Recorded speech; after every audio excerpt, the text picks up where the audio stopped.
a gente que é do GEAD há muito tempo, a gente viu nascer a ideia do Adote um Pequeno Torcedor, uma campanha que o Sport Recife promoveu há mais ou menos 3 anos, 2 anos, né? Na verdade, 3 anos que eu me lembro dessa história, assim, conversando, falando disso, que o Sport ia fazer uma campanha, ia lançar uma campanha sobre adoção, e a gente foi convidado pelo Sport, muitos pretendentes e voluntários na época foram dar entrevistas, foram, enfim, né, entraram na campanha e tudo mais. E era a primeira vez que o judiciário ia dar uma visibilidade concreta às crianças abrigadas, mas que não tinham pretendentes à adoção para o perfil delas, que eram crianças maiores de 7 anos, né? Era a primeira vez que se discutia isso. Antes, as bases das discussões eram: não pode. Não pode expor criança, não pode expor criança abrigada, né? Isso vai parecer que a gente está oferecendo às crianças. A discussão sempre era muito voltada à proteção da imagem da criança. E aí, doutor Hélio, em Recife, tudo é muito inovador, né? O pessoal gosta de ser enxerido. Pegou lá um artigo no ECA, e lá no artigo do ECA diz que, quando possível e de forma adequada, as crianças e adolescentes acolhidos, abrigados, eles devem, né, conviver, eles devem ter uma convivência comunitária, social e comunitária, inclusive com os pretendentes à adoção. Ele pegou esse artigo do ECA e pegou o Sport e viu uma oportunidade de fazer uma campanha de adoção mesmo. A primeira campanha, nacionalmente, onde a gente disse para as pessoas: adote, que adotar é massa, né? Só que foi adote um pequeno torcedor, porque aí atendia os interesses do esporte também, né? O esporte queria fazer uma campanha de responsabilidade social, então era um adote um pequeno torcedor. Eles foram nos abrigos, né? Conversaram com as crianças e as crianças decidiram se queriam ou não participar da campanha de adoção. E 43 crianças decidiram participar da campanha. E elas foram para o esporte, participaram, né, de jogos no esporte, fizeram um vídeo institucional, né, das crianças, entrevistaram as crianças, onde as crianças puderam expor a vontade que elas tinham de ter uma família, enfim, e lançaram a campanha. A primeira pessoa que aparece na campanha é o Williams. Williams é aquele cidadão, minha gente, que você bate o olho nele e eu conheço umas 10 famílias que disseram: meu Deus, se não tivesse adotado, eu ia lá atrás desse menino. E, segundo Viviane, que é a mãe de Williams, ela escuta isso de todo o Brasil. Todo mundo chega para ela e diz que, nossa, quando eu vi ele pela primeira vez, eu fui lá, né, eu queria adotar ele, mas eles foram os primeiros, né, a ligar para a vara do Recife e dizer que queriam adotar o filho deles, que finalmente eles tinham encontrado. Enfim, eu vou deixar essa história para ela contar. E a adoção de Williams é especial porque ele tinha 17 anos. Ele estava se preparando para sair do abrigo já. Ele já estava sendo trabalhado pela equipe, ele já tinha um emprego, ele já tinha uma casa para morar, ele já tinha um lugar para ficar quando saísse do abrigo ao completar 18 anos, que é o destino de todas as crianças que fazem 18 anos no abrigo e não são adotadas. Então, por isso foi tão especial, né? Eu costumo dizer que, na história de William, para mim, que sou do movimento de adoção desde 2012, quando eu disse que eu queria adotar, certo? Para mim, a adoção de Williams é assim, ele consegue reunir tudo que eu tenho de esperança de um mundo melhor. Tudo que eu tenho de crença, de que tudo pode dar certo, veja, tudo pode dar certo, é quando a gente entende, né, que foi possível a família se constituir nas condições que se constituíram a família de Viviane, Cláudio e Williams. Então, eu fico muito emocionada ao ver o vídeo que a gente vai assistir, que foi o vídeo que Viviane assistiu lá de Belo Horizonte e fez ela perceber que tinha encontrado o filho dela, né? A gente vai assistir esse vídeo, que foi um vídeo da campanha. Quem esteve na reunião de dezembro da gente já viu esse vídeo. E depois desse vídeo, a gente passa a palavra para a família Nogueira, é isso? Para a família Nogueira, que é o Williams, a Viviane e o Cláudio, que vão falar que estão em Recife. Aí primeiro foi minha mãe, depois meu pai e minha avó. Aí hoje só não estou sozinho porque eu tenho Deus e a Esposa da Vida que está me acolhendo hoje. Antes eu tinha esse sonho de ter uma família, assim, um pai e uma mãe, assim, que cuidasse de mim com todo o coração, que ele tomasse assim, que fosse o filho dele mesmo, entendeu? Se Deus quiser, eu vou ter uma família que me dê amor, que me dê carinho. Uma mãe, um pai legal, que não seja igual a minha mãe e meu pai, que me abandonou, que me dê muito carinho, muito amor.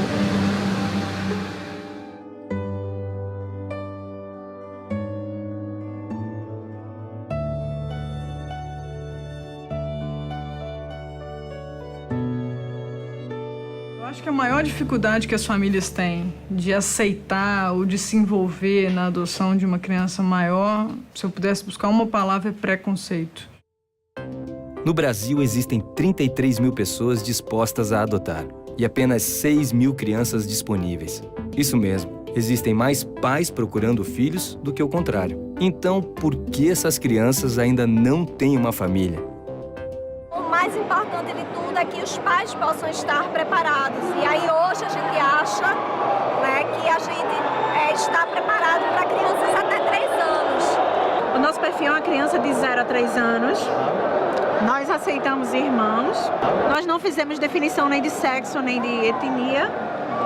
É razoavelmente amplo, mas temos poucas crianças dentro dessa faixa etária.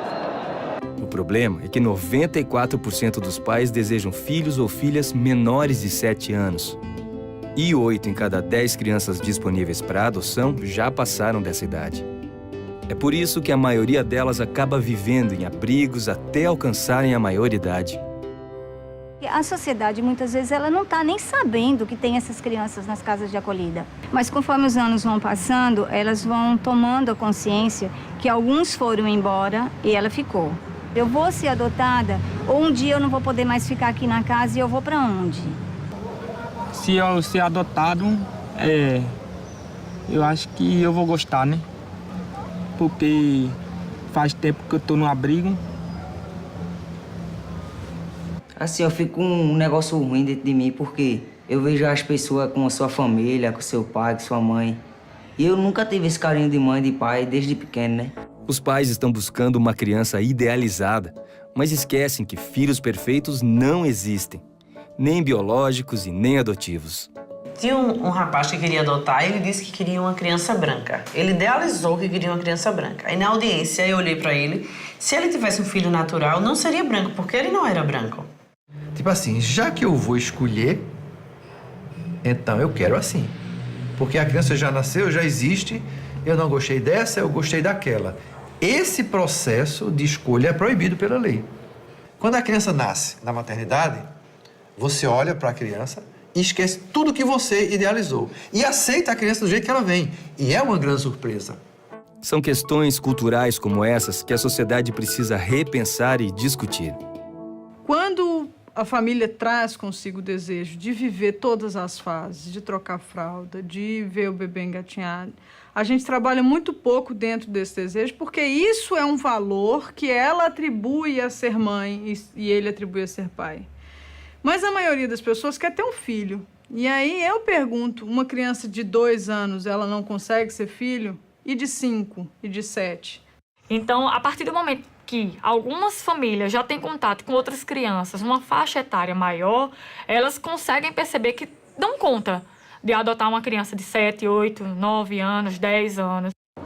É ter esse grande desafio de desconstruir essa ideia, né, de que adotar crianças já de uma certa idade dá trabalho demais, é uma coisa impossível de mudar, etc. Tal. Não, não é assim. todas aquelas questões que envolvem qualquer relação de pais e filhos, não tem nada de diferente. Você já recebe de presente uma pessoa, já com uma história. Dentro dessa história, tem a história de sofrimento, mas tem uma outra história, que é a história da coragem, a história da força, da sobrevivência, do desejo de dar certo. Você é um filme maravilhoso.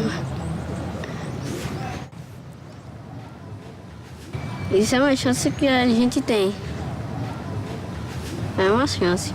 Porque já perder uma família, vai perder outra. Não pode. Será que o futebol pode ajudar futuros pais e filhos a se aproximarem?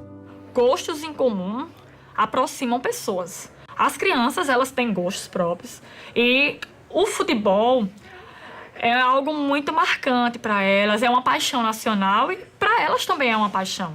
Eu lembrei também de um casal que adotou. Ele adotou 3 irmãos de uma vez. E ele disse que como era que ele ia se aproximar daquelas crianças? Quando ele chegasse na casa de acolhido, o que era que ele ia fazer? Ele disse, eu vou levar uma bola de futebol. Chegou, levou a bola de futebol, aí lá nessa casa de acolhida tem um campinho. E ele chamou as crianças para jogar bola. Ali, naquele jogo de futebol, ele percebeu que aquelas crianças seriam filhas dele para sempre. Essa é uma forma de aproximação com a sociedade, com as pessoas e, obviamente, com a família. E que a gente possa usar o futebol como instrumento de paz e de amor, né, para dar alegria e dar cidadania a essas crianças sem lar.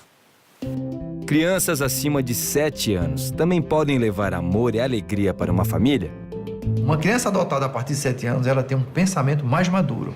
Ela carrega um sofrimento que a faz refletir, que a faz pensar de que este pai é um presente para mim.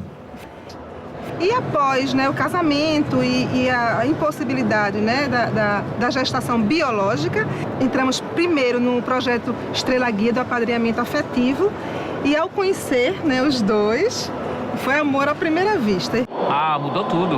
Minha casa era somente eu, minha casa era triste, era tranquila, porém triste. Hoje ela é agitada e bastante alegre, bastante feliz. Eu até pensava de como vai ser quando esses meninos chegarem aqui em casa. Já grande, menino com 15 anos, mas já no abrigo eles já me chamavam de pai. E quando chegou em casa, a impressão que eu tenho é que nunca vivi só, que a gente sempre estivemos juntos. Não importa se é filho biológico ou adotivo. O que importa é ter o mesmo amor pelos dois.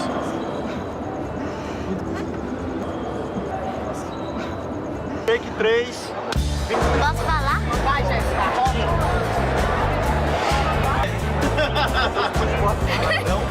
Olha no pra onde? Tá bom aqui? Tá bom aqui? Rapaz.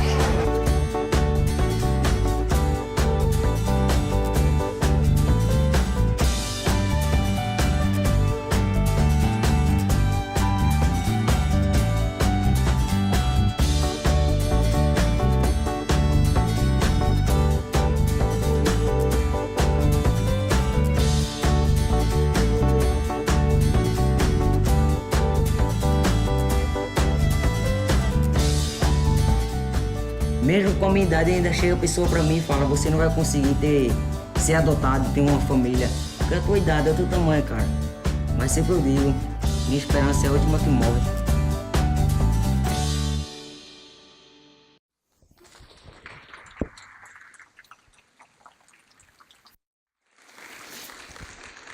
Boa tarde a todos. Me desculpe, mas toda vez que eu assisto o vídeo que meu filho participou, eu me emociono. Eu choro porque foi através dele que eu pude encontrar o meu filho. Meu nome é Viviane, eu sou de Belo Horizonte, casada com o Cláudio. Juntos nós temos 3 filhos. Ai, falei. Bom, meu nome é Cláudio, eu sou pai do Williams, pai do Davi, que é meu filho de um outro relacionamento, e pai do Lucas, que é filho da Viviane.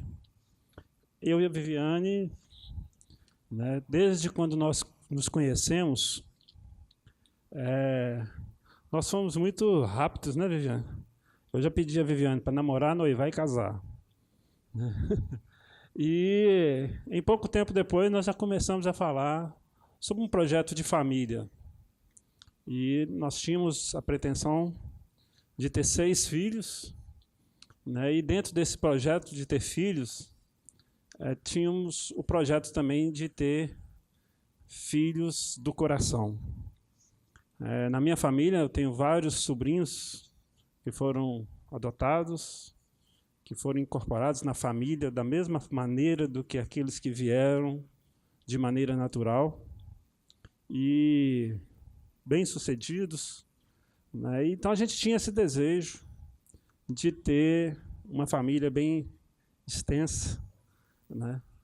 E nós começamos a participar do grupo de apoio à adoção de Belo Horizonte e vimos muitas coisas no grupo, foi muito importante para nós, né, presenciarmos, né, a experiência das pessoas que estavam adotando. E a gente foi amadurecendo essa ideia, fomos conversando.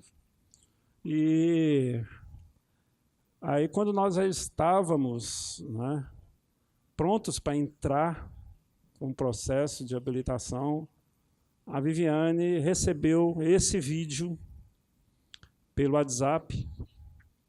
E aí, quando eu chego do trabalho, a Viviane, encontrei nosso filho. Né? Eu falei, meu Deus, onde é que ele está? Né? Aí ele foi lá me mostrar, ela foi lá me mostrar, e aí a gente se emociona toda vez que a gente assiste esse vídeo. Já. A Viviane já deve ter assistido ele umas 500 vezes, e eu devo ter assistido menos, né? Homem é mais racional, né? Menos emotivo, né? E teve uma frase que o Williams coloca no final que mexeu muito com a gente, né? Ele falando que a esperança é a última que morre. E eu e a Viviane, várias vezes, nós falamos isso, né, Viviane? A esperança é a última que morre, nosso filho vai vir.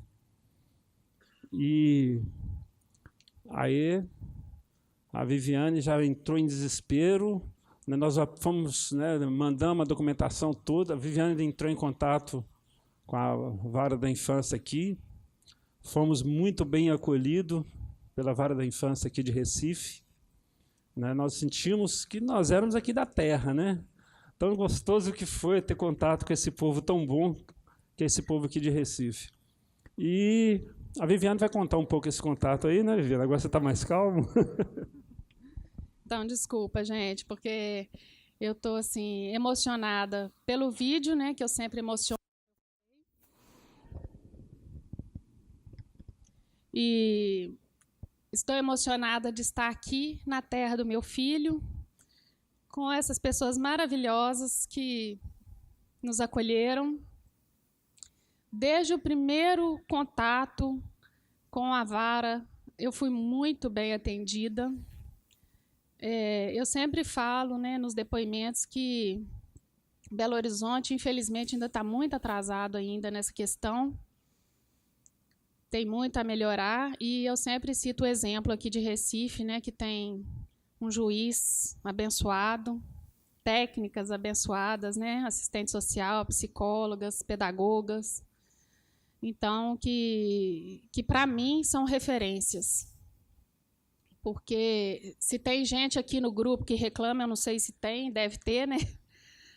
Vocês precisam conhecer Belo Horizonte. É muito complicado lá. E como o Cláudio já começou a contar, né, a gente sempre teve o desejo, né, de ter muitos filhos. Mas eu sempre tive o desejo da adoção. Eu já casei com ele. Eu casei com ele já falando desse desejo. E eu sempre falei para ele que eu tinha o desejo de adotar um adolescente. E ele não falava nem que sim, nem que não. Ficava calado. Então, isso para mim já era um sim. Porque quando a pessoa não quer, ela manifesta, né? E eu sempre falava, eu quero um adolescente. Ele, não, vamos uma criança menor, de 9, 10 anos. E eu falava, a gente pode até adotar uma criança menor, mas futuramente eu quero um adolescente, é meu sonho. Aí, se alguém tiver a dúvida aí de me perguntar o porquê, eu não sei responder. É um desejo assim da alma mesmo, do coração, de Deus, enfim. É uma coisa inexplicável. Eu sempre tive essa vontade. A gente participa do grupo de apoio da adoção desde a sua fundação, lá em Belo Horizonte. Quando a gente adotou o Williams, já tinha 7 anos que a gente frequentava o grupo. Somos voluntários. Então, a gente já tinha assim, esse contato bem intenso com a adoção, né? E isso ajudou muito, né, nessa questão de amadurecimento do perfil do meu marido, né? Apesar que a gente não tinha uma referência de alguém que tinha adotado adolescente, mas a gente lendo muito, estudando, pesquisando, né, e muita conversa, muito diálogo, ele abriu o coração dele para o adolescente. E aí, um belo dia, era no dia 18 de janeiro de 2016, trabalhando, era 11 e pouco da manhã, eu resolvi olhar meu WhatsApp, e aí uma pessoa do grupo postou esse vídeo. E na hora que eu vi o meu filho, eu não tive nenhuma dúvida. Eu vi ele falando, ele é o primeiro que fala. Eu nem escutei o que ele falou. Eu vi ele, eu falei, é meu filho. Meu coração acelerou. E eu falei, Deus, eu achei meu filho. E aí, a partir daquele momento ali, eu repeti ali aquela fala dele várias vezes, mas eu nem sabia o que ele estava falando. Eu só estava sentindo a emoção. Tanto que eu nem sabia que ele falava mais 2 vezes no vídeo depois. De tantas vezes que ele falava, eu voltava, eu falava. E aí, depois que eu assisti o vídeo outras vezes, né, foi que eu vi que ele falava no meio, no final. E, a partir daquele momento ali, eu já estava agradecendo a Deus, né, por ter encontrado meu filho, porque eu já tive certeza absoluta, eu não tive nada de dúvida. Quando meu marido chegou, mostrei para ele, ele também, na hora, ele sentiu uma emoção e já concordou. Quando eu mostrei para o meu filho mais velho, ele assistiu o vídeo, se emocionou. Eu fiquei bem atenta à reação dele, porque assim, todo mundo da casa tem que adotar, né? Não são só os pais, os irmãos também. E aí ele se emocionou muito. E, terminado o vídeo, ele perguntou, que dia que nós vamos lá buscá-lo? E eu não dei importância para essa frase que ele me falou, assim, no sentido de ficar gravado isso, né? Eu falei, não, tem os trâmites legais, eu vou, né, ligar para a vara, ele está em Recife. E, depois de muito tempo, mais um pouquinho, quando eu contar mais um pouco aqui da história, vocês vão entender. Essa frase que ele falou, né, foi exatamente a frase, foi a primeira frase que o Williams falou para mim quando eu conversei com ele a primeira vez também. E aí a gente também frequenta a reunião do grupo de adoção de uma cidade da região metropolitana de Belo Horizonte, igual vocês têm aqui Olinda, né, que é pertinho. Lá a gente também tem um grupo lá perto que a gente frequenta também. E nesse grupo, logo depois que eu vi o vídeo, teve uma reunião e cada um lá, é um grupo bem pequeno, as pessoas se apresentam e chegou uma moça e falou assim, eu sou de Recife. Aí eu falei assim, Cláudia, ela é de Recife. Já colei nela, né? Sentei do lado dela e já pedi ajuda, porque eu não tinha visto, eu fiquei tão assim emocionada de ter visto o meu filho, que eu não vi que tinha o contato da vara no vídeo. No finalzinho tinha o contato. Ou acho que nem tem o contato, acho que era no site que tinha. Enfim, eu pedi ajuda para ela, e ela falou, você tem que ligar na vara. né, me deu o telefone e ela me apoiou muito. Ela estava habilitada aqui em Recife, mudou para lá na época, e hoje somos grandes amigas. Ela chama Daniele, eu não sei se alguém aqui conhece ela. E logo depois eu entrei em contato também com uma pessoa daqui, e é engraçado que no grupo de Belo Horizonte, e quem eu entrei em contato aqui também, eu não tive o apoio que eu esperava, porque eu achava que todo mundo ia apoiar. Mas como era uma coisa nova também, uma situação nova, as pessoas acho que ficaram um pouco assim, né, meio receosas. E quando eu liguei na vara, alguns de vocês aqui devem conhecer a assistente social Alexandra, eu já liguei e falei para ela assim, ela atendeu o telefone, eu me identifiquei e falei, eu gostaria de saber como que eu faço para buscar o meu filho. Aí ela, hã? Aí eu falei assim, eu gostaria de saber como que eu faço para buscar o meu filho, porque ele mora aí, ele está participando da campanha e eu quero buscá-lo o mais rápido possível. Aí ela falou assim, qual é a criança? Aí eu falei, não é uma criança, já é um jovem, né? No vídeo fala que ele tem 17 anos, mas eu estou muito preocupada porque ou ele já fez 18 ou está prestes a fazer.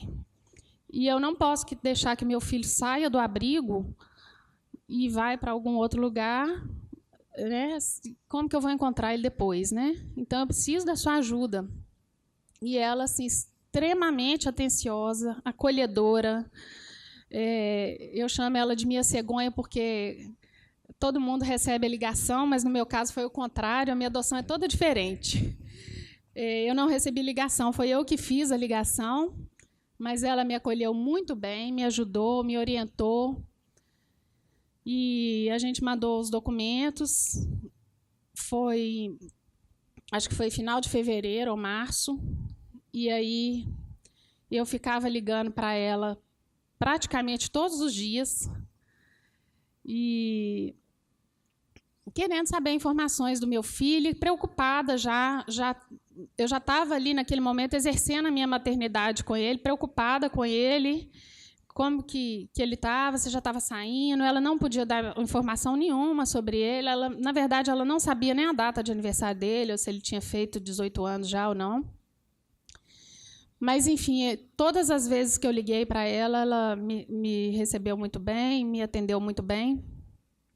E até que um dia ela me liga e fala que conseguiu algumas informações da técnica do abrigo para me passar. Eu dei até pulo de alegria, né? Ela falou, vou te passar por e-mail. Eu falei, nossa, fiquei olhando o e-mail várias vezes. Ela me mandou 2 linhas de informação. Eu falei, meu Deus, mas só isso? Aí falou que ele era um jovem trabalhador, estava estudando, tinha uma paquera aqui e frequentava a igreja. Só isso. Mas que, para mim, como mãe, naquele momento, já foram, né, já foi alguma coisa. E eu achei que ela ia mandar um relatório, mas ela mandou só 2 linhas. Mas tudo bem, eu me contentei, porque já era alguma coisa. Eu já sabia que ele não tinha saído do abrigo, eu já sabia que ele já tinha completado 18 anos, nesse dia ela falou.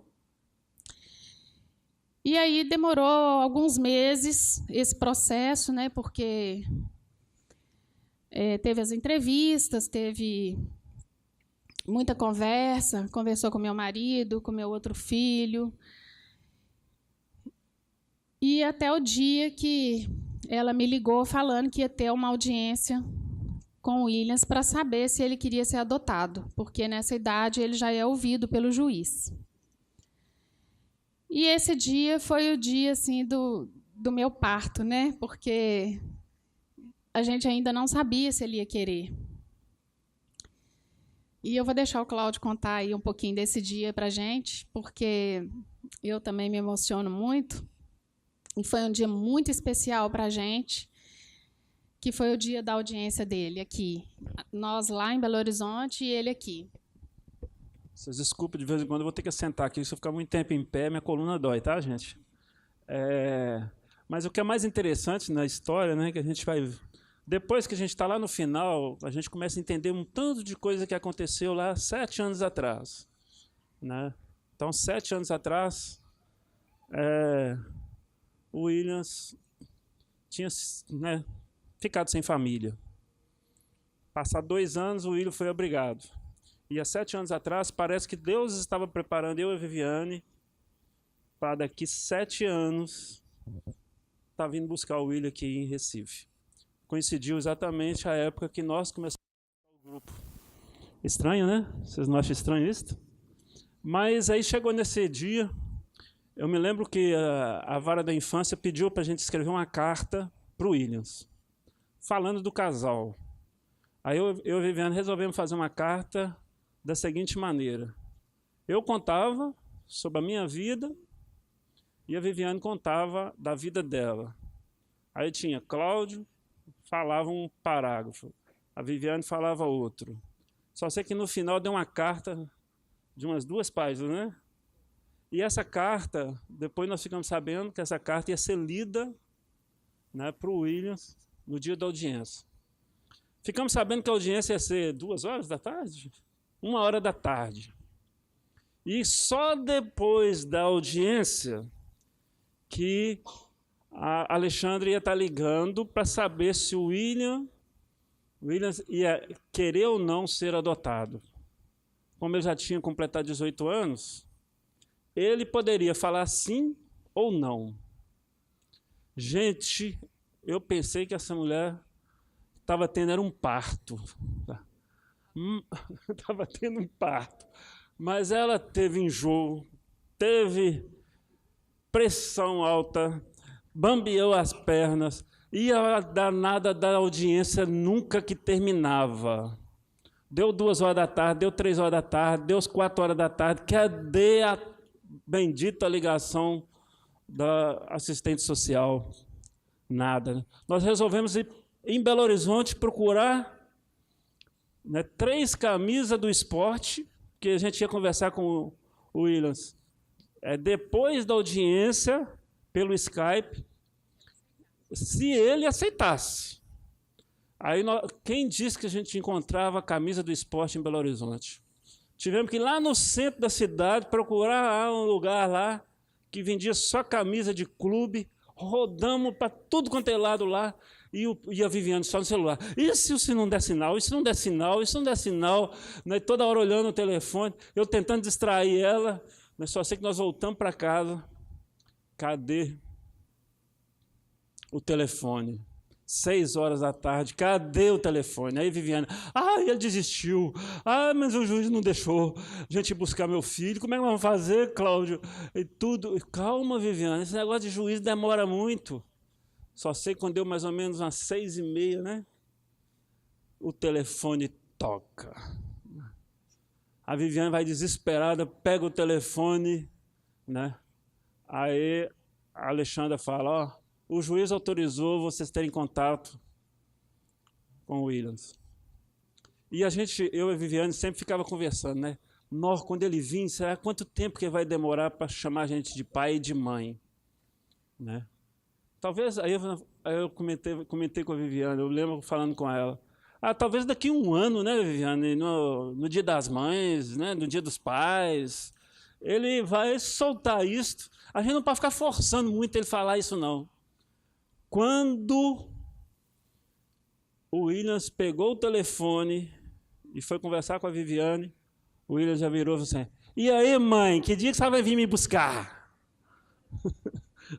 Aí a gente viu que a gente não entendia nada do processo de adoção. Depois de tantos anos, a gente não entendia esse processo, que, na verdade, não existe, não tem explicação. É uma coisa o amor não se explica, né? Se vive. Né? Aí a Viviane bambeou a perna toda, eu segurei ela, né, coloquei ela na cadeira, e ela não conseguia falar, só chorando, aí que eu peguei o telefone, porque eu fui conversar com meu filho. Aí o Williams perguntou, e aí, pai, que dia que vocês vão me buscar? Né? Aí eu conversei um pouco com ele, né? E aí depois que a Viviane recuperou um pouco, eu passei a palavra para a Viviane. Então esse foi o primeiro momento, né, que nós tivemos com ele, e a partir daí nós ficamos mais ou menos uns 15 dias conversando, pelo Skype, pelo WhatsApp, pelo telefone.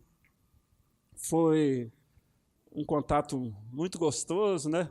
Nós conseguimos comprar as 3 camisas, né, do esporte, a surpresa nossa, né? E o tal do sinal do Skype não estava direito, a gente não entendia direito, e ficava rindo de um lado, nós ficava rindo do outro, igual 4 bobo alegre, né, William? Sem entender direito. Os 3 bobo alegre lá. E o Lucas também chegou, né? E aí nós ficamos aí uns 15 dias. Quer falar? Não vou falar. Então, e esse dia foi muito especial para mim, porque foi a primeira vez, né, que eu falei com meu filho. Eu estava muito preocupada, sem saber, porque em Belo Horizonte, assim, fez 18 anos, tem que sair no mesmo dia. Então, eu já tive casos lá que a gente precisou pedir autorização para o adolescente ficar mais uma semana ou mais 15 dias, porque não tinha para onde ir. E depois eu fiquei sabendo que aqui é um pouco diferente. Então, na minha cabeça, naquele momento, eu achava que aqui no Brasil todo era assim.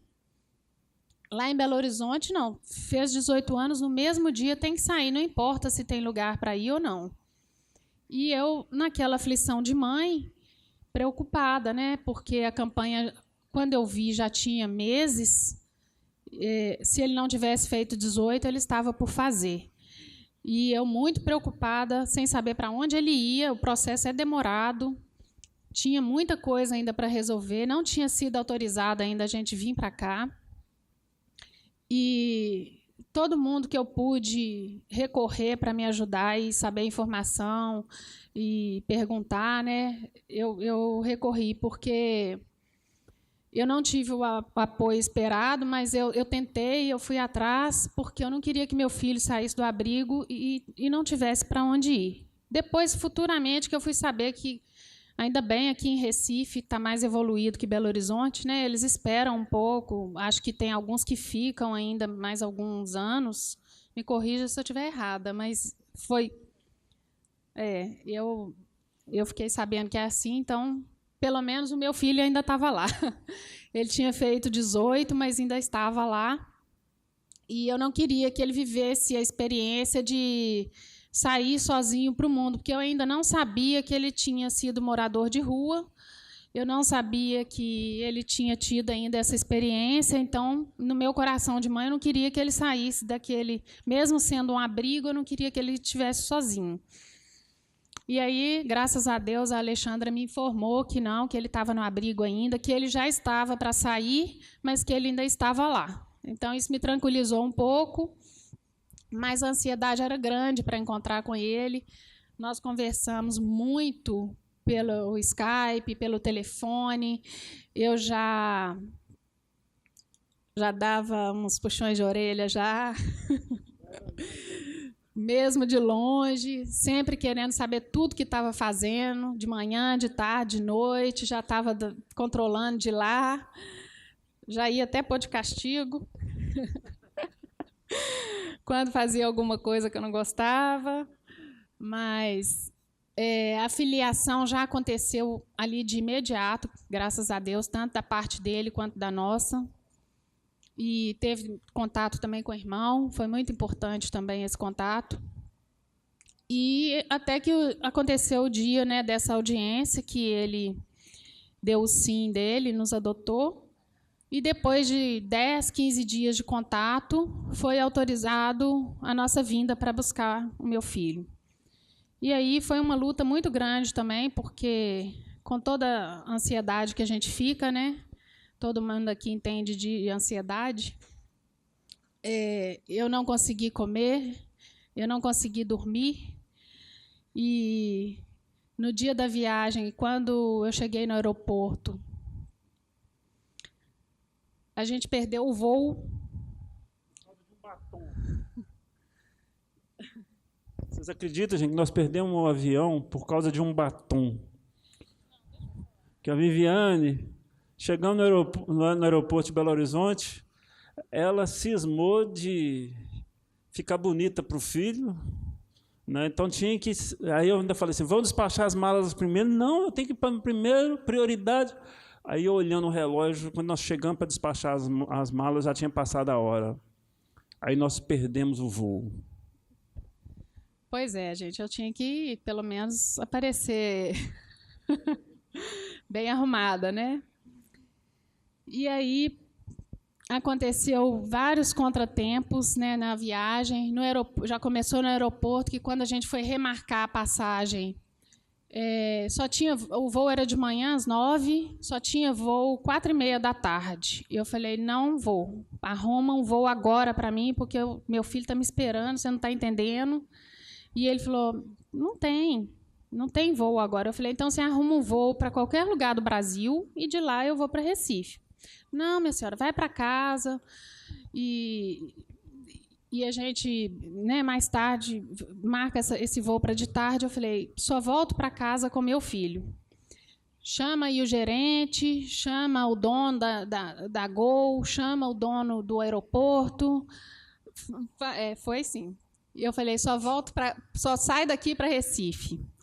Aí ele arrumou um voo para daí 1 hora.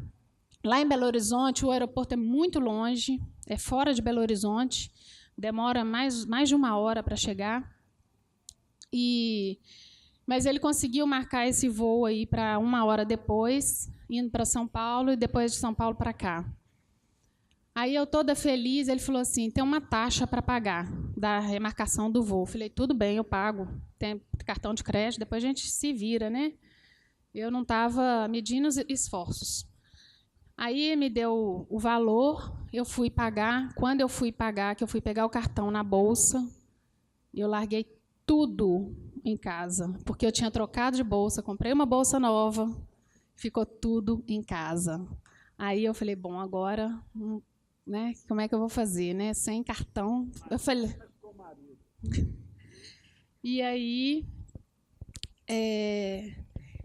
eu falei, agora... Eu falei, emite um boleto para mim. Ele falou, não tem, minha senhora, boleto para companhia aérea. Eu falei, então, conta para depósito. Não tem. Pensei tudo que eu podia pensar para resolver a situação, eu pensei, nada dava certo. Eu falei, bom, daqui eu não saio sem ser para Recife para buscar meu filho. Alguma coisa vai ter que acontecer. E fui para o banheiro novamente, comecei a rezar, pedir a Deus para me iluminar. E quando eu estou lá pedindo a Deus, eu faço bem aqui assim, ponho a mão aqui atrás. Eu estava com o cartão do meu pai, que eu recebo a aposentadoria dele, e o cartão estava aqui atrás. Eu falei, nossa, glória a Deus, né? Fui lá, paguei a taxa com o dinheiro do meu pai, falei, depois eu pago meu pai, nem avisei para ele. E nós viemos com esse cartão e com o salário do mês do meu pai, para Recife. E foi assim a viagem. Foi a viagem mais longa da minha vida. A pessoa que estava do nosso lado queria até encontrar de novo para pedir perdão, porque foi uma viagem super agitada, eu passei muito mal. Mas eu sabia que meu filho ia estar lá no aeroporto me esperando, porque foi combinado com os técnicos. E eu avisei para ele que o voo, a princípio, ia chegar às 11, o primeiro voo que a gente perdeu, foi remarcado, e a gente ia chegar às 13. Ele entendeu às 3. Mas eu não sabia disso ainda, estava toda animada, né? Que eu ia, pela primeira vez, ter meu filho nos meus braços, né? E chegando no aeroporto, nós fomos pegar as malas e eu, novamente, me dar uma ajeitada, uma arrumada. Ensaiei com o Cláudio antes, qual que ficava melhor, do lado direito, do lado esquerdo, né? Toda ensaiadinha, toda bonitinha, porque na minha mente eu fantasiei uma cena de filme que aquela porta ia abrir, meu filho ia estar lá, Eu ia correndo, ele vinha correndo, ia ser o abraço do século. E aí já estava tudo programado aqui na minha mente. E eu já tinha falado com ele. Me espera lá bem de frente para a gente dar aquele abraço. Já combinei as fotos, a filmagem com os técnicos do abrigo, que eu não podia filmar nem fotografar. Tudo combinado, filmagem, fotografia, roupa, tudo programado na minha cabeça. Aí ensaiei, vamos do lado de qual que fica melhor. Aí perguntei. Ela está esquecendo um detalhe. Eu estou lá no banheiro, né? Estou lá fazendo minhas necessidades. Quando eu estou lavando as minhas mãos, quando eu olho do lado, quem estava entrando no banheiro masculino? Viviane. Quando eu vi a Viviane entrando no banheiro, o que você está fazendo aqui, Viviane? Ah, o quê? Ela nem viu que ela estava entrando no banheiro masculino. Eu estava com a cabeça no filhote, né? Então, assim, já tinha saído todo mundo desembarcado, só tinha os funcionários. Eu perguntei para a faxineira, para o segurança, se estava tudo bem. Perguntei para ele se estava bom o casal assim, qual que era melhor, do lado direito, do lado esquerdo e tal. Tá bom, moço, tá tudo bem. Vou deixar as malas ali no cantinho, daqui a pouco eu volto para buscar, porque a mala não podia atrapalhar o abraço e tal. Enfim, cheguei na porta, assim, naquela que abre, né? Respirei fundo, pedi a Deus, né? Agradeci e tal. É agora. Vamos, Cláudio. O filho vai nascer. Abre-se a porta. Cadê o filho? O filho não estava. Estava dormindo. O filho não estava. Gente, não sei explicar o que eu senti naquele momento. Eu achei que ele tinha desistido. Eu passei tanto mal que eu achei que eu tinha que ir para um hospital. Eu sentei no chão e chorei tanto. Mas foi um vazio que me deu.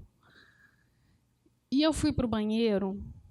Eu já tinha horas, desde o dia anterior eu não comia, mas eu vomitei. Eu passei mal, eu sentava no chão e chorava, a faxineira veio me ajudar. Eu fiz amizade com todo mundo do aeroporto, porque eu cheguei às 13, ele entendeu às 3 e chegou às 18 no aeroporto. Porque pegaram um engarrafamento aí que estava tendo manifestação na época aí, e pegaram um trânsito danado, 18h20, mais ou menos, que eles chegaram no aeroporto. Imagina a minha situação, né? Como que foi? E o pior, eu não conseguia falar com ele, telefone sem bateria, não conseguia falar com a técnica, que estava numa audiência na vara, estava resolvendo problema lá na vara. Eu consegui falar só com a Alexandra, e a Alexandra falou assim, não tenho a menor ideia. Não sei nada, vou tentar. E depois de muitas horas, nós conseguimos falar no telefone fixo do abrigo, e a mocinha lá que atendeu falou assim, não, eles saíram daqui já tem muito tempo para buscar vocês. Não sei o que está acontecendo. E foi aquela agonia, né? O Cláudio querendo ir lanchar, eu falei, pode ir, porque se meu filho chegar aqui e eu não tiver para dar o tal abraço, e como é que eu vou ficar, né? E aí nós ficamos ali no aeroporto, aquele tempo, aquelas horas todas. E quando foi 6h20, eu vi o meu filho chegando lá na frente, assim, e foi quando ele nasceu, assim, verdadeiramente para mim, fisicamente, eu não sei aqui a palavra certa, mas foi quando eu pude ter o meu filho nos braços. Quando você pode pegar o seu filho no braço, não carregar, né, que eu não dava conta, mas poder sentir ele, poder beijar, dar carinho, foi o melhor abraço da minha vida. Mais demoroso. Então, assim, a gente teve outros contratempos aqui que eu não vou contar, porque é uma história muito longa. Caiu a chuva mais forte em Recife nos últimos 30 anos, a gente viu no noticiário. Não conseguimos alugar carro, porque eu estava sem o cartão. E a loja lá que aluga carro não quis passar no cartão do meu pai. Nós ficamos numa casa cedida pelo abrigo, muito longe. Como é que chama? Itamaracá. E totalmente isolados, numa chuva que eu não sei explicar a chuva. Não tinha uma padaria perto, não tinha um restaurante perto, não tinha nada. Mas eu acho que esses contratempos serviram para nos vincular ainda mais, porque nós ficamos 24 horas juntos ali, passando por situações adversas, sem dinheiro, né? Tinha o cartão, mas a gente não conseguia pegar um táxi, a gente não conseguia pegar um ônibus, porque como que você vai pagar com cartão de débito, né? Na época, acho que não tinha Uber, né? E uma casa que estava, assim, parece que em reforma, não tinha lavatório, não tinha... Enfim, muitos contratempos que a gente passou, até que o meu filho mandou o cartão para a gente. Nós ficamos de sexta até na terça ou quarta-feira, parece, nessa situação. Mas teve o lado bom, porque... tanto a gente quanto ele, né? A gente já no início já vivemos muitas situações adversas e isso aí foi positivo, né? Para a vinculação. Já começou ali o estágio convivência, depois a gente conseguiu vir para Recife e foi muito importante também tudo que a gente viveu aqui durante os 10 dias que a gente ficou. Tivemos audiência aqui com o juiz, e aí nós 3 participamos, né? E o meu filho nunca teve dúvida, né, de querer ter uma família, de querer ser adotado. Isso é muito importante também, a gente prestar atenção nisso, quando o filho quer ter realmente uma família, tem um desejo. E isso contribuiu muito também para dar certo, porque um adolescente, né, já tem a sua opinião. E agora eu vou deixar ele contar um pouquinho a parte dele, a história dele um pouquinho.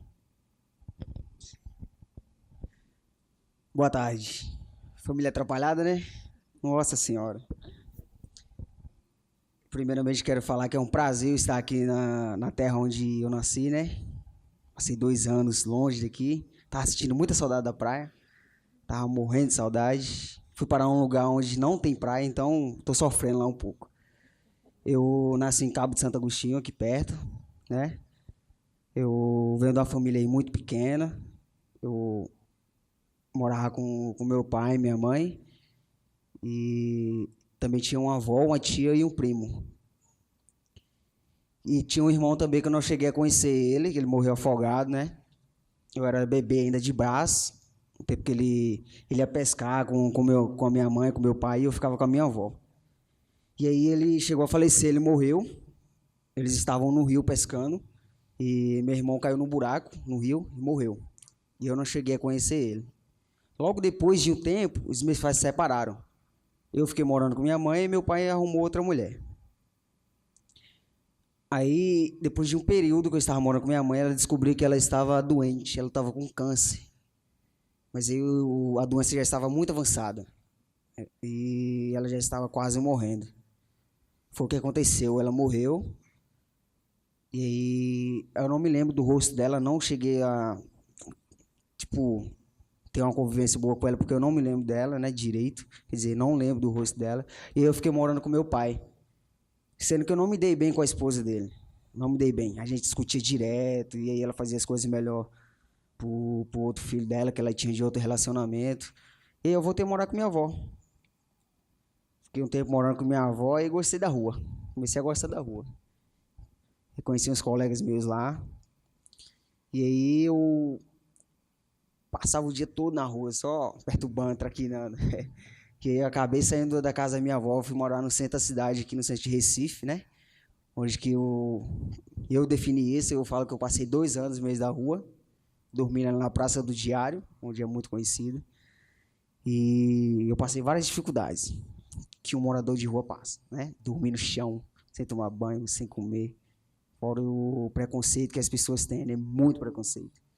E eu não podia passar perto de alguém uma mulher com a bolsa, que ele já segurava pensando que a gente ia roubar. E quando entrava no ônibus, talvez o pessoal já fechava a janela, pensando que a gente vai assaltar. Enfim. E aí tinha um grupo de pessoas que davam pão e sopa na sexta-feira, toda segunda e sexta-feira, no centro da cidade lá.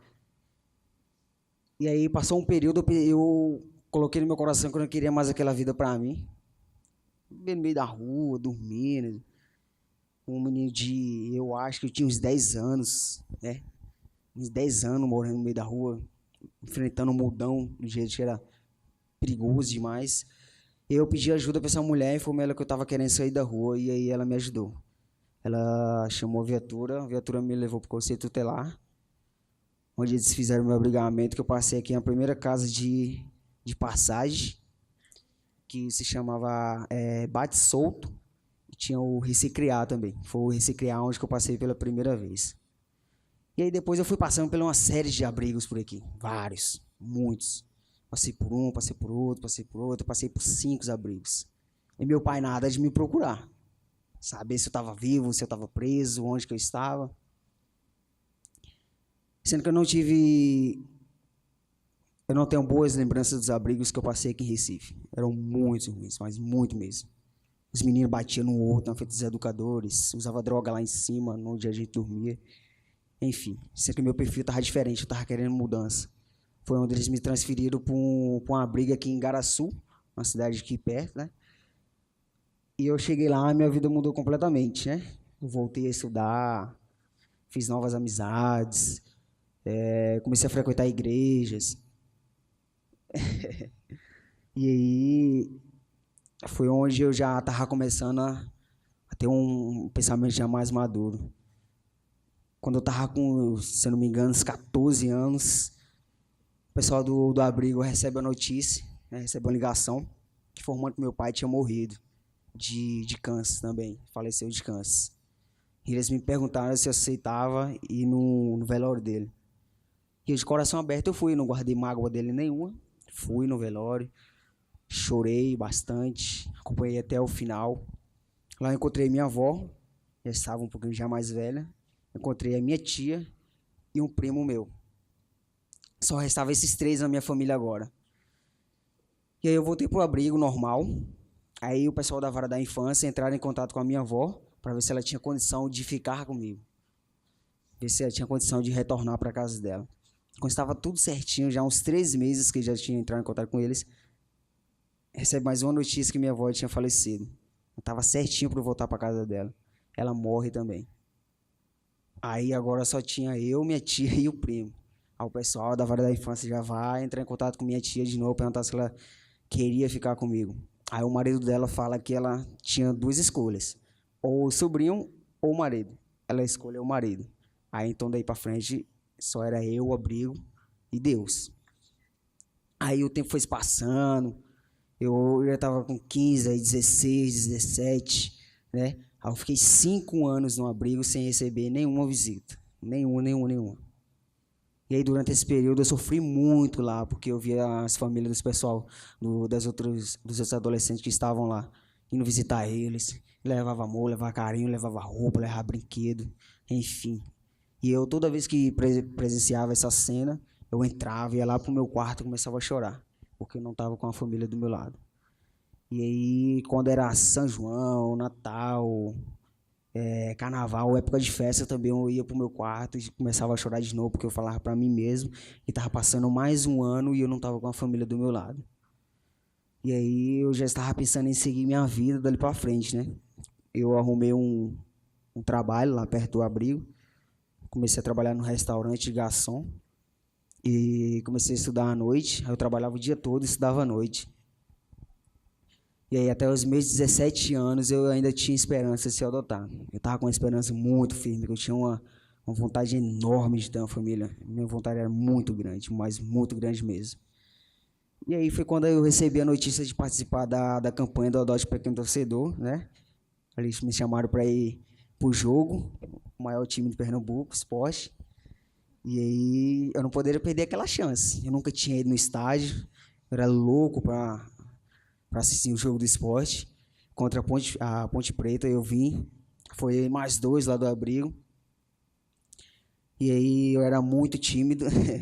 Eles me chamaram para fazer a gravação lá dentro do jogo. E eu não estava querendo ir. Eu fiquei todo vermelho. Não estava querendo de jeito nenhum. Um montão de luzes na minha cara, assim, acesa. Aquela câmera, o pessoal olhando para mim assim, vou não. Não vou nem. Até, enfim, que eu resolvi ir lá falar um pouco. E, por sinal, eu falei muito bem na hora.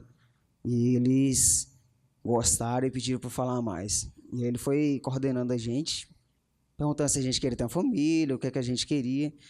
Aí a gente expressou nossa vontade, que foi esse vídeo aí que vocês viram. Aí eu voltei pro abrigo, tranquilo. Eu pensei que aquilo ali não ia dar em nada, né? Por mim era só um jogo, uma gravação e tranquilo, mais nada. Sendo que teve outro jogo, eles chamaram a gente, e nesse próximo jogo ele informou pra gente que essa gravação que ele estava fazendo com a gente iria ser divulgada na internet, ia passar no NETV, né, que é o jornal daqui local. E aí a gente foi no jogo, foi tudo tranquilo, a gente fez mais gravações e eu voltei normal. Aí eu voltei minha vida normal, estudar, trabalhar. Aí passou um tempo, saiu uma reportagem informando que uns adolescentes que participaram dessa campanha foram adotados. Aí eu vi aquilo e fiquei muito feliz e triste à mesma hora. Por quê? Feliz porque alguns conseguiram ter uma família, né? O que eu esperava tanto. Mas triste porque eu estava ficando mais uma vez, eu estava sendo esquecido novamente. Alguns estavam indo e eu estava ficando, que foi o que aconteceu, né? Porque os jovens e adolescentes, na verdade, são esquecidos pela sociedade, né? As pessoas pensam que eles não são cidadãos, não têm direito de viver a sociedade, mas a gente tem direito sim, né? A gente também quer viver na sociedade, a gente também quer viver um grupo familiar, né? E eu falo que jovem e adolescente também tem muito, mas muito amor e carinho para dar, né? Não é só uma criança de 2 anos, de 1 ano que consegue dar amor e carinho, não, né?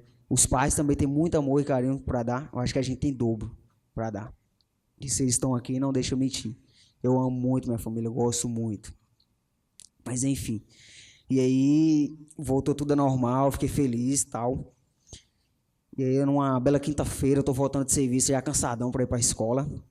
A coordenadora do abrigo me chama, pede para eu sentar, porque senão eu ia chorar, ia cair. Eu falei, não, pode falar que aqui tem homem, não vou chorar nem vou cair. Aí ela falou, então tá, uma família de Belo Horizonte te adotou. Ela falou esse termo, eu me lembro muito bem. Ela falou, uma família de Belo Horizonte te adotou. Ela não falou, tá interessado em você, quer te adotar. Aí na mesma hora que ela falou isso, eu comecei a chorar e sentei, né? Porque não dava. E aí ela falou pra mim, a partir de agora é você que vai decidir se você quer ser adotado ou não. Você é quem fala. Aí na mesma hora eu falei, não, eu quero. Eu não conhecia Belo Horizonte, sabia fazer nem ideia onde que era isso, né? Eu não tinha visto o rosto dele, não sabia nem ideia quem que era. E na mesma hora que eles falaram, eu já adotei ele, de uma vez. E aí teve audiência na sexta-feira, né? Com o pessoal maravilhoso da Parada da Infância, que cuidaram do meu processo, um bolão assim, de processo, que eu acho que eu dei muito trabalho para eles. E o pessoal também, muito gente boa, me recebeu muito bem. Colocaram também esperança em mim, falaram que ia dar certo, me ajudaram. E aí teve audiência com o juiz, que hoje é meu amigo, que hoje é meu colega, o doutor Hélio. Ele é muito gente boa, mas muito gente boa mesmo. Foi a primeira adoção aí no Brasil, né, com 18 anos, foi a minha. E também é o primeiro juiz que depois da adoção ele entra em contato comigo para ver como é que eu tô. Ver se eu estou estudando, se eu já terminei o meu ensino médio, se está bem com a família. Enfim, o pessoal, ele e a equipe dele é muito gente boa. A gente precisa de mais gente assim no mundo para que o nosso mundo aí possa mudar, o Brasil possa mudar. E aí teve audiência, e aí na mesma hora que ele perguntou se era isso mesmo que eu queria, eu falei que era isso, estava decidido, eu não tinha outra intenção, né, que ele era o meu sonho que estava sendo realizado, que só tinha esse sonho, não queria outra coisa, o meu sonho era ter a família. E eu falei sim, que eu queria, né? Depois a gente teve o primeiro contato lá pelo telefone, ficamos falando pelo Skype, né? Esses dois lá só chorando e eu só rindo aqui desse lado. Isso vai ser 2 doidos, eu rindo aqui, eu ri demais da cara deles. Foi muito bom o encontro no aeroporto, como eles falaram aí. E eu dormi um pouco, né? Comi um pratão de feijoada e vim dormir dentro do carro. E eles ficaram lá esperando. Mas aí, na hora que a gente encontrou, foi o momento mais feliz da minha vida, né? Que foi na hora do abraço. Um abraço de meia hora, para vocês que não sabem, nunca vi na vida. Ela me cobriu assim, parecia um pitinho lá no meio, ela me cobriu. Meu pai querendo me abraçar, mas não tinha espaço. E hoje eu estou muito feliz com essa família maravilhosa que eu tenho, né? Tenho um sonho realizado. Antigamente não tinha expectativa de vida nenhuma, mas hoje eu já formei o ensino médio, já tirei carteira de trabalho, já estou trabalhando numa grande empresa lá, carteira de motorista.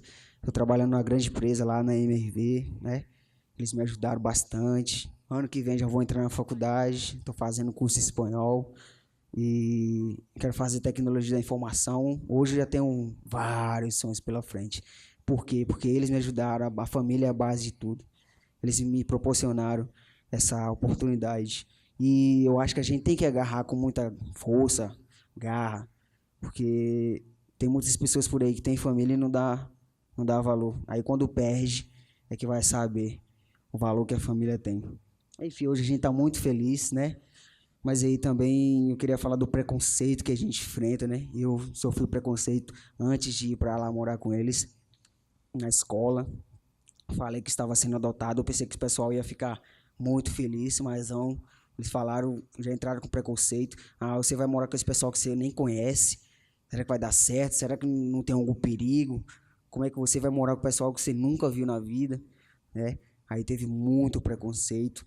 Já lá em Belo Horizonte também eu recebi um preconceito de uma professora minha, né? Uma professora de espanhol. Ela tem adoção também. Ela adotou uma menina, mas bebê. Eu informei para ela que eu era adotado.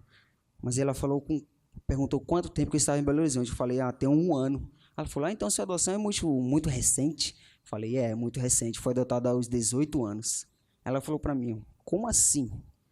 É possível? Eu não entendo esse amor, não. Não existe amor entre vocês, não, né? Porque uma pessoa de 18 anos ser adotada e conseguir amar uns pais, assim, já de frente. Eu não falei nada com ela porque respeitei, porque ela era minha professora. Mas aí, na hora, eu pensei 2 vezes antes de falar para ela que amor não é para entender. Amor a gente sente. Eu fiquei com muita vontade de falar isso para ela. Mas aí, na mesma hora, eu respeitei ela. E preconceito existe, muito. Mesmo que preconceito veio da onde menos a gente espera, vindo da própria família também vem um preconceito. Então, quem quer adotar tem que estar muito preparado para poder enfrentar isso, né? Eu acho que minha mãe, meu pai enfrentam preconceito diariamente, né? Pelo fato de ter adotado um adolescente aí, um jovem, 18 anos. Mas, enfim, é isso aí. Hoje eu estou muito feliz com minha família, né? O mundo dá muita volta. Recorreu ao meu favor e ao favor deles também. E que a adoção tem que ser concretizada por esses 2 lados, né? O filho tem que adotar os pais e os pais adotar os filhos. Senão, não dá certo. Eu queria falar para vocês que a adoção tardia é possível sim dar certo. Aqui está um caso que deu muito certo. Eu amo muito minha família, eles amam muito eu. E que a gente tem que dar mais oportunidade a esses jovens e adolescentes que estão nos abrigos, que estão sendo esquecidos. Eles precisam ser vistos, né, para poder expressar a vontade deles. Se eu não tivesse falado, eles não tinham me adotado. É isso aí que eu tenho para falar para vocês. Estou muito feliz de estar aqui hoje. Muito obrigado a todos.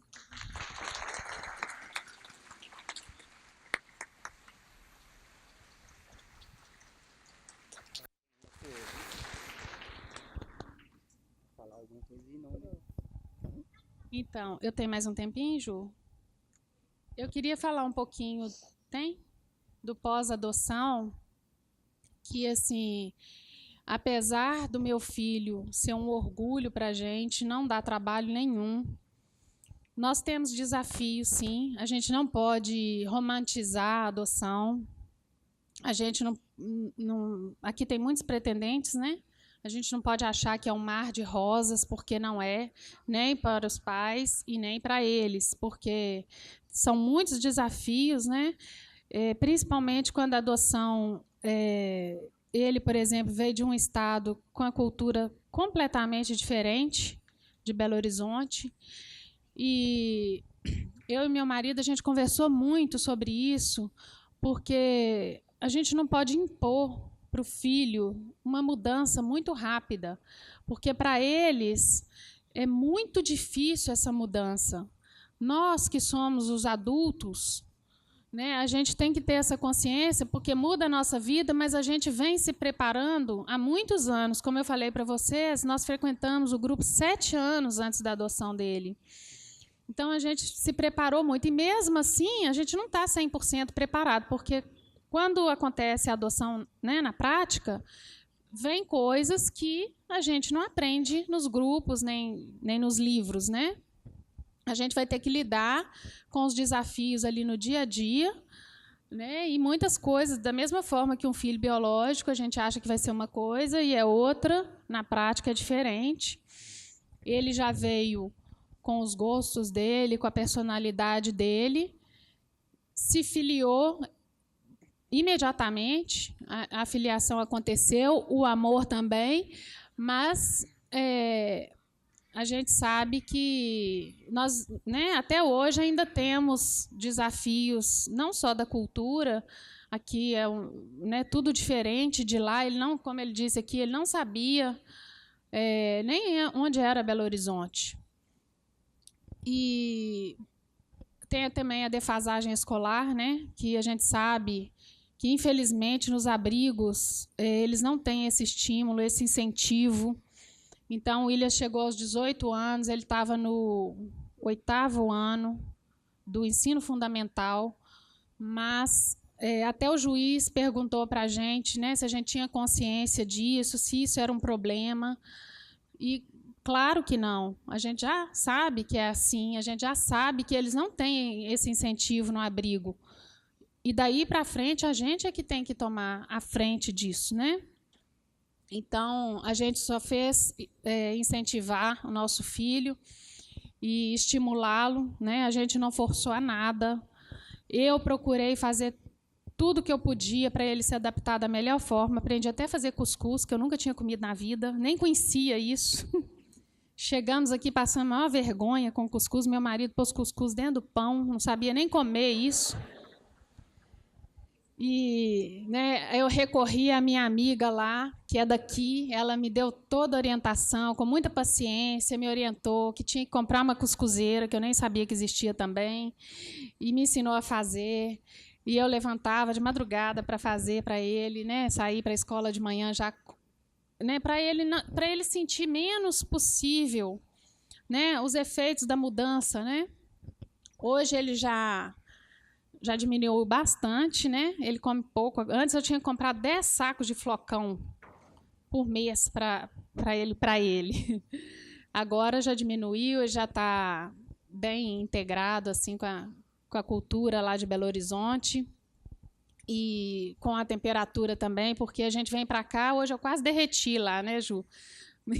Muito calor e ele teve que se adaptar ao frio. Quando chegou em Belo Horizonte, ar-condicionado fora do aeroporto, é muito frio. Nossa. Ele perguntou, nós saímos do aeroporto, ele perguntou se tinha ar-condicionado lá, de tão frio que estava fazendo, né? Então, também, assim, tudo tem que ser feito com muita cautela, sem pressão, porque são muitas mudanças para o filho, né? Para a gente também mas a gente lida melhor com isso. E para o filho, a gente tem que ter disponibilidade de tempo e disponibilidade afetiva. Infelizmente, como ele falou aqui, a gente recebe muito preconceito. Eu recebi preconceito até dos grupos de adoção, de pessoas ligadas à causa da adoção. Eu recebi um preconceito que eu nunca imaginava. Eu não tive a licença maternidade. Então, a gente praticamente levou o escritório para casa. Graças a Deus, eu trabalho por conta própria. Pude levar meu escritório para casa, trabalhava enquanto ele estava na aula, trabalhava à noite, para poder ter essa vinculação, esse contato direto com ele o tempo todo, não abrir mão disso. E se precisasse parar de trabalhar, eu ia parar. E fiquei uns meses sem trabalhar e depois comecei, né, trabalhando meio período e tudo, até que tudo se organizou, né? Eu voltei a trabalhar no horário integral, agora ele já trabalha também. Então, assim, essa disponibilidade afetiva, né, a gente tem que ter. O meu marido sempre fala, assim, quando a gente vê alguém que adota e já coloca na escola integral, coloca o filho na escola integral, a gente sabe que precisa trabalhar, né, os pais precisam trabalhar, mas pelo menos, assim, se tiver uma avó, uma tia que puder cuidar, né, de alguém da família, ou se a pessoa puder ficar um tempo sem trabalhar, talvez se adequando, né? Quem está aí na fila esperando, eu aconselho sempre a fazer uma poupança, porque a gente gasta muito, né? E aí a gente pode se organizar nesse sentido também, né? Às vezes a pessoa espera 1 ano, 2 anos, dá para fazer uma poupança boa nesse tempo, né? E o que eu tenho para dizer para quem está aí esperando, né? Que eu sempre falo que eu respeito o perfil de cada um, de querer uma criança pequena, mas eu não posso deixar de falar que os adolescentes, como meu filho falou, têm muito amor para dar, precisam de uma família. O meu filho era invisível perante a sociedade. Ele não tinha voz, ele não tinha vez, ele não tinha nada. Graças ao doutor Hélio, que eu serei eternamente grata, uma pessoa maravilhosa, um profissional ímpar. Ele deu essa oportunidade para o meu filho, para outros adolescentes, né, que eu sei que foram adotados também. Um exemplo, né, para o país todo, essa campanha. E as crianças, né, que estão abrigadas recebem muitas visitas, mas o meu filho ficou 5 anos abrigado, ninguém nunca visitou meu filho, ninguém nunca foi lá dar um abraço nele. E assim tem muitos até hoje, né?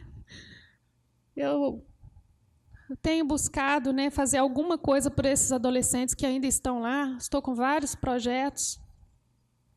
Eu não consigo, né, assim, deitar, pôr a cabeça no travesseiro e pensar que ainda tem muitos nos abrigos sem oportunidade de nada, não tem oportunidade de nada. Então, quem sabe, né, vocês vendo um exemplo de uma adoção de adolescente, alguém aí pode abrir o coração, aumentar um pouquinho o perfil, porque quando o filho tem o desejo, quando eles desejam muito, né, e os adolescentes têm isso, a maioria tem, é muito mais fácil de dar certo, é muito mais fácil. E eu falo para vocês, é uma experiência incrível, é maravilhoso. Então, assim, eu estou realizada como mãe. A maternidade, ela pode ser exercida com o filho quando ele chega em qualquer idade, né? A prova viva está aqui. Então, assim, eu não sei aqui em Recife se pode visitar abrigo. Pode? Os pretendentes? Depois você fala um pouquinho sobre isso, porque eu não sei. Os pretendentes não podem visitar os abrigos para visitar as crianças especificamente. Contudo, os abrigos, às vezes, fazem eventos que são abertos ao público, que as pessoas podem ir, né, visitar o abrigo de forma geral, mas não as crianças de forma específica, né? E se eles sabem que são pretendentes à adoção, geralmente ficam meio cabreiros, mas isso não é verdade nos abrigos que abrigam adolescentes, que em Recife é bem separado, assim, os crianças e adolescentes. O que tem acontecido é que o GEAD, por exemplo, agora tomou para si o Natal da Atitude Adotiva, né? Então a gente pretende fazer Natal, todos os natais do GEAD, né? A reunião de dezembro, ela vai contar com as crianças que são acolhidas e que toparem fazer a festa com a gente. E eu sei que a Vara também está com alguns projetos, né? E existe muita intenção, vamos dizer assim, de também fazer mais, causar mais esses encontros, né? Toda limitação em torno disso, pessoal, decorre de um fantasma da adoção, que é a devolução. né? E é um fantasma que nos persegue, né? Ele nos persegue e ele é real, ele não é imaginário, né? O Adote o Pequeno Torcedor, das 43 crianças que participaram, 23 foram adotadas, mas algumas foram devolvidas e depois adotadas por outras famílias, enfim. É uma campanha que atualmente tem um índice de resultado maravilhoso, né? Mas há alguns custos nisso, que é exatamente as devoluções. As pessoas que às vezes se apaixonam ou acham que vão, enfim, que a adoção de adolescentes e crianças maiores pode ser uma coisa mais fácil e, na verdade, existem os desafios, que são outros desafios dos bebês, né, do que a adoção de bebês, que é isso que a gente trata então aqui. Então, é isso. Enfim, se alguém tiver a oportunidade de ter contato com os adolescentes, de alguma forma, que tenha um olhar diferenciado para eles, né, que deem carinho, que deem um pouquinho de atenção para eles, porque eles precisam. Né? Você quer falar? Bom, eu queria falar um pouco sobre os preconceitos que às vezes a gente encontra pelo caminho, né, na adoção tardia. E a gente escuta isso nos grupos, é extremamente comum, escuta no dia a dia. Eu me lembro uma certa vez que um cliente meu viu nossa matéria lá na Fátima Bernardes e ele chegou para mim e falou assim: Cláudio, se eu admirava você, agora que eu te admiro mais ainda. Eu falei: mas por quê? Eu vi que ato lindo seu lá, de um rapaz de 18 anos. Você teve muita coragem. Eu falei: mas coragem por quê? Mas um garoto de 18 anos, que foi criado no abrigo. Eu perguntei para ele assim: você tem filhos? Não, minha esposa está grávida. Eu virei para ele e falei assim: você sabe que você também tem muita coragem, viu? Porque você não sabe o que vai sair ali de dentro da barriga da sua esposa. Aliás, você nem sabe se vai sair. Você não sabe se vai ser homem, se vai ser mulher. Você não sabe se vai nascer perfeito ou se não vai sair se não vai nascer perfeito. Você não sabe. Um dia ele vai ter 18 anos. Aí o outro preconceito que eu já escutei de grupo de apoio. Ah, não, tem que bebê que a gente faz ele do nosso molde. Que molde é este? O que eu conheço, eu sou psicólogo, o que eu conheço de filhos biológicos que dão trabalho para pais, não está escrito no gibi. Então, não é ser biológico ou ser adotivo. Eu costumo dizer que filhos é a maior bênção que Deus nos dá e a maior dor de cabeça. Mas a gente não quer ficar sem essa dor de cabeça, né? Um preconceito que eu escutei na vara da infância, lá de Belo Horizonte, a psicóloga, minha colega de profissão, falou comigo assim: mas você tem consciência que você está adotando um homem? Que amanhã ele pode voltar para Recife? Aí eu respondi para ela: ele pode voltar para Recife, pode ir para o Japão, pode ir para a Europa, pode ir para os Estados Unidos, como meu filho biológico, pode. A gente não cria filho, não é para nós, é para o mundo. Então, em qualquer lugar do mundo que o William tiver, ele vai ser meu filho. Assim como acontece com todos os outros filhos. Então, a gente tem muito preconceito, porque muitas vezes o molde da família é um molde cheio de neuroses, cheio de superproteção. Né? A gente tem visto muito hoje em dia. No meu tempo, a gente falava de babá eletrônica, que era a TV. Hoje é babá celular.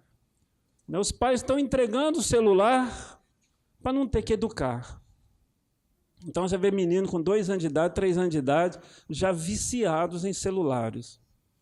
Então, você vê qual que é esse molde. E é interessante que o amor não tem idade, gente. O amor pode acontecer em qualquer época, em qualquer idade. Eu já tenho pensado bastante, sabe? A gente tem que começar um grupo de apoio à adoção de idosos. Vocês não concordam, não? Aliás, nós estamos indo para uma sociedade cada vez mais velha e os nossos velhinhos estão ficando abandonados. E ninguém fala sobre isso, né? Não seria interessante? Eu adotei um vovô, uma vovó. Então, mas a gente... E é interessante que esse preconceito... O preconceito da nossa sociedade é tão grande, mas tão grande, que de uma hora para outra nós fomos parar na Fátima Bernardes. Nós temos o maior susto. E depois que nós ficamos sabendo que nós somos o primeiro casal que adotou um jovem de 18 anos no Brasil. Meu Deus do céu, não acredito. Olha como é que nós vivemos numa sociedade preconceituosa.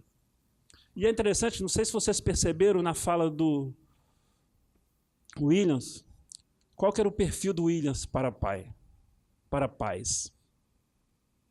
Ele no perfil dele tinha se era negro, se era rico, quanto que recebia por mês, qual a idade. Nós ficamos 10 dias com ele e nós falamos tudo da nossa vida, inclusive os problemas que a gente tinha, né? Ele falou assim, isso não me interessa, eu quero ser amado, eu quero ter uma família. E nós ficamos pensando de qual perfil que eu quero. E nós ainda estamos dormindo num quarto confortável, né, alguns com ar-condicionado, e eles que estão lá no abrigo? Como é que eles estão dormindo esperando nós? E a grande maioria das crianças que estão no abrigo foram abrigados acima de 3, 4, 5 anos. Como foi o caso do Williams, que foi abrigado aos 12. Então vamos parar para refletir sobre isso. Se você tem condições de ser mãe de um bebê, você tem condições de ser mãe, tem que ter condições de ser mãe de um adolescente e de um jovem. Porque o bebê não vai ter 14 anos, não vai ter 15, não vai ter 18? Vai ou não vai? Ele não vai ficar bebê a vida inteira? Então, agradeço a atenção de todos aí. Se alguém quiser fazer alguma pergunta, estamos aí disponíveis para vocês. Alguém quer fazer uma pergunta? Nada? Quem? Ô, Williams, existe muito preconceito da gente com as crianças que estão na rua, certo? E a gente não entende muito bem, por exemplo, por que as pessoas que são, as autoridades que são responsáveis pelas crianças, enfim, em condições de abuso ou violência, que seria o caso de uma criança que estaria na rua, como é que ela escolhe estar lá? E principalmente quando você diz que escolheu não estar mais lá. O que mudou nisso, né? Assim, o que mudou dentro de você que você passou a perceber que não é, né? E que você ali não te pertencia, vamos dizer assim. Isso é uma primeira pergunta. E a segunda, fala pra gente dessas crianças da rua, assim, porque a gente tem muito medo delas, mas por que a gente não devia ter medo? Fala pra gente. Primeiro é que eu já tinha vivido muita coisa ruim na rua, muita mesmo. Então, eu vi que eu estava passando por um momento muito difícil na minha vida, porque eu tinha tudo com a minha avó lá. Tinha cama, tinha casa, era muito simples, mas eu tinha. Mas e onde que eu fui parar? Fui parar no meio da rua, estava dormindo no chão, negócio duro danado aquele, né? Tava sem tomar banho. Dependendo da pessoa, de pedir nos restaurantes comida para poder comer, para poder encher a barriga. Sem poder escovar um dente, eu já tinha perdido meus dentes todos, né? Como era de leite, a maioria caiu quase tudo. E é porque nem todo mundo que está na rua quer roubar as pessoas, né? Não são todos. todos não são iguais, não. Eu mesmo, eu estava na rua, gostava muito de andar na janela de ônibus, gostava de pedir dinheiro, gostava de quebrar telefone, aqueles orelhão, mas eu não gostava de roubar. Então não são todos que querem estar lá na rua que vão roubar as pessoas. Por isso que vocês não devem ter o medo. E eu andava com muitas pessoas também que não gostavam de roubar. A gente vivia no Marco Zero, pulava aquele Marco Zero e tomava banho ali muito. Eu senti muita falta de tomar banho lá. E aí a gente ia pra praia. E eu enchia meu bolso de moeda porque eu pedia muito dinheiro, eu pedia no sinal, pedia em vários lugares. Então eu gostava muito, era de viver naquele ambiente. Mas depois é que eu fui pensar que aquilo ali não trazia nada para mim. Então eu queria mudança, porque eu vi que aquilo ali não ia me levar em canto nenhum. Foi exatamente isso aí. Deixa eu só falar. Tem um outro preconceito também, eu percebi nessa caminhada, é que as pessoas fazem confusão de crianças que estão abrigadas com adolescentes envolvidos em conflito com a lei. A sociedade tem esse preconceito enorme, porque as crianças que cometeram crime estão no centro socioeducativo, no seu nome que vocês... É o mesmo nome? Centro socioeducativo. As crianças que estão abrigadas, os adolescentes que estão abrigados, são vítimas de uma família negligente e de uma sociedade omissa. Então, eles são vítimas da nossa geração, que abandonaram essas crianças no abrigo, por vários motivos, e o principal deles é o envolvimento do álcool e das drogas, né, dos pais. Se a gente for fazer uma pesquisa aí, vai dar aí girando uns 80%, 90%, não é? Se não for mais. Então, na verdade, todos nós temos um compromisso com essas crianças. Né? Então, nós temos que varrer esses preconceitos da nossa mente e, se possível, ir ampliando esse perfil, que é um absurdo. Quase 40 mil pessoas esperando, cerca de 90% quer beber. Vocês não acham assustador isso, não? Eu me lembro uma vez, né, que nós fomos num piquenique, num grupo, num parque, lá em Belo Horizonte, com um grupo de apoio à adoção, junto com o pessoal da Igreja Batista. Lá tem um grupo de adoção. Aí nós chegamos no parque, que tanto de menino correndo no parque, e os pais desesperados correndo atrás deles, os meninos brigando, trombando, brigando por causa de carrinho. Aí eu falei assim, nó... E falam que a adoção de adolescente que dá trabalho. Nós três lá conversando, e os pais desesperados com aqueles meninos correndo para tudo quanto é lado, fazendo aquela bagunça, né? Querendo conversar sobre adoção, né? Que juntar duas pessoas, duas mães falando sobre adoção, você pode esquecer. Não tem horário, perde horário para tudo. Né? E aí nós começamos a rir, né? Que o William está lá conversando. É uma outra atenção, outro tipo de atenção. E uma coisa que é muito interessante, não sei se vocês perceberam, que o William perdeu o sotaque de nordestino. Né? E ninguém ensinou ele a falar mineiro. Né? Ele foi aprendendo da convivência com os mineiros. Né? Então agora ele está falando ISO. Né? Tudo dele agora é trem. Então tá, joia. Se tiver mais alguma pergunta, pode ficar à vontade.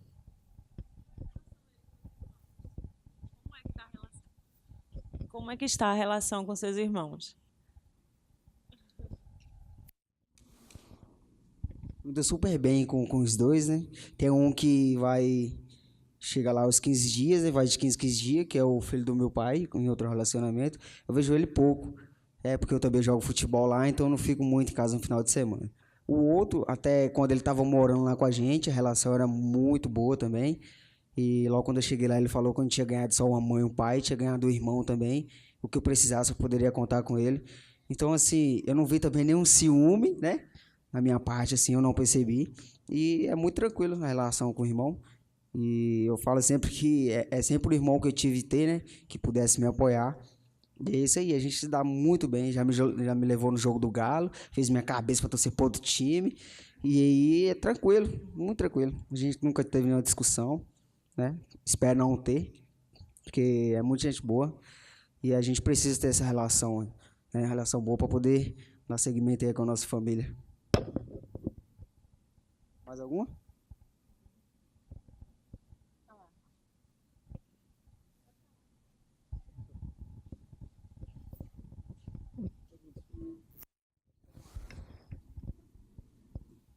Eu queria saber se você, em algum momento, Williams, teve medo dessa mudança na sua vida.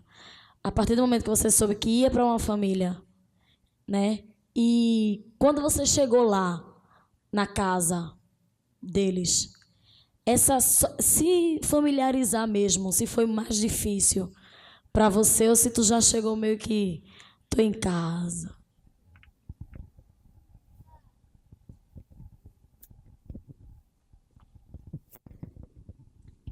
Essa é uma pergunta muito comum que a gente escuta várias vezes, né? Eu não tive medo de nada, né? Até porque se fosse por eu ter medo, eu tinha medo na hora que o pessoal lá me informou que eu ia ser adotado. Eu não queria saber de nada, eu queria a minha família. Não estava nem aí para o que os outros iam falar. Não tive medo nenhum. E quando eu cheguei lá, eu fui direto pro meu quarto também. Não quis saber de nada, não. Já subi, já coloquei a mala no quarto, já fui dormindo. A impressão que a gente tinha é que eu sempre vivi com eles, né? Eu estava aqui em Recife só de férias, passando umas férias aqui, e depois retornei. E aí eu não tive medo de nada, a adaptação foi muito tranquila. A família lá me recebeu super bem, fizeram um caldo lá que é muito famoso. A minha avó lá fez um caldo lá pra gente, e aí reuniu toda a família, levaram presente pra mim, me receberam de braços abertos. Foi assim, surreal, foi muito bom.